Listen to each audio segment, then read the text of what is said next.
आज हेउछि चैत्र मासर तृतीय पाली मंगलवार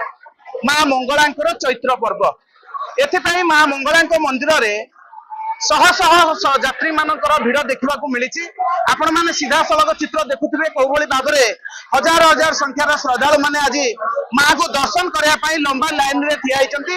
आम सहित माँ मंगला मंदिर सेवायत रही कौन रही आज माँ मंगलांकर तृतीय पाली यात्रार महत्व रही सीधा सड़क सहित कथा भाईना कौन कहे आज माँ को तृतीय पाली यात्रा जामु यात्रा कौन रही माँ को स्वतंत्र नीतिकांति आज माँ मंगलांकर महायात्रा भगवती माँ मंगलांकर आज तृतीय पाली यात्रा माँ को राति 2टार स्नान मार्जना कर माँ को महालक्ष्मी सही माँ को सकाल भक्त मान सुखल भाव में माँ को दर्शन करते। आज बहु श्रद्धा मैंने माँ को पीठ में पंथी पूजा कर दुख मनासिक माँ पाखे दीप लगे जाती। आज एक स्वतंत्र नीति रही माँ को तृतीय पाली मंगला ठार माँ को कालिका नीति हुए काले से हूँ स्वतंत्र प्रतीक सी हूँ माँ के भक्त जिते दूर दूरांत लोक मैंने रोग पड़ी था से माँ को अन्वेषण कर कालसी मध्यम शरीर आरोग्य होता से कालसी पूजा चली आज माँ को पीठ में कालसी परंपरा रही कालसी माँ को रात समय माँ को स्नान मार्जना पर माँ को वेशपट कलिया पूर्व कालसी बाहर माँ को रूपा लाभ कर खंडा धारण कर बेड़ार द्वितीय पर्व होता है। या माँ को कड़ा खोली था या माँ को धूप बसिक मंदिर पौड़ होता है। निश्चित भाव में जो भाव में आज दिन नीतिकांति रही तेणु आज दिन में गोटे स्वतंत्र कार्यक्रम रही माँ को जो तृतीय पाली ठार कालिका बाहर गोटे परंपरा रही काली वेश धारण कर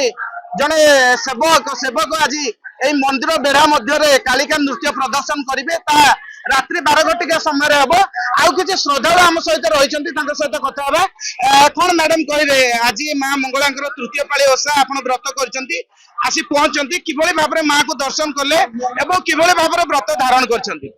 जय माँ मंगला आज हूँ पवित्र चैत्र मास तृतीय मंगलवार माँ को दर्शन करने आम पहुंचु ये ओषा आम पिला स्वामी मान कर व्रत आसिक तो माँ का जगह बहुत खुशी लगुच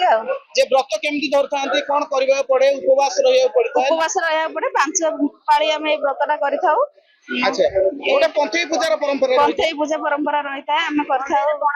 पणा दिया हुए सब भोग निश्चित भाव में जो भाव में श्रद्धालु मैंने कहते आज माँ को जो दर्शन कर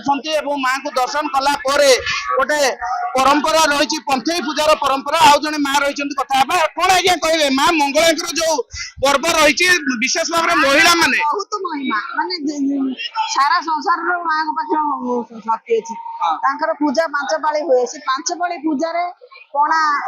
फल मूल जिते जहाँ सब दिखती धूप दीप क्षीर कदली सब ओषा कले कौन मनस्कामना पूर्ण होता है विश्वास जहाँ कर सब पूर्ण हुए बहुत माँ शक्ति बहुत भक्ति शक्ति अच्छी। निश्चिंत भाव में माँ मंगलांकर पिला पिली माने जार न होता मंगला को ओषा कले से निश्चय हम माने हम आप एमती किसी अच्छी उदाहरण रही जो माने माँ को उपासना कर पिला संतान प्राप्ति अच्छी हाँ अच्छी आम प्रत्येक वर्ष तो जहाँ भी जमी गोटे मंगलवार आसी माने आसू निश्चित भाव में जो भाव में माँ मंगलांकर जो महिमा रही से महिमार फलस्वरूप आपण मैंने देखिपे किभली भाव में हजार हजार यात्री माने भक्त माने श्रद्धालु माने लंबा लाइन रही माँ मंगला को रात्र 4 घटिका ठारू जाई दर्शन कर दर्शन करने माँ आज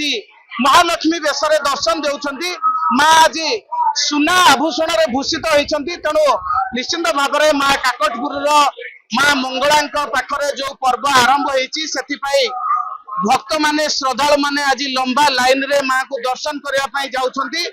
जहाँ विश्वास रही माँ मंगलांकर ओषा धारण कले व्रत पालन कले समस्त प्रकार रिष्ट खंडन होगा सहित समस्त मनोवांछा पूर्ण होता है। तेणु से आशा और विश्वास को नहीं हजार हजार श्रद्धालु माने राज्य एवं राज्य बाहर आसी माँ को दर्शन कर माँ को सानिध्य लाभ कर काकटपुर माँ मंगला मंदिर परिसर लोकनाथ स्वाई कलिंग टीवी।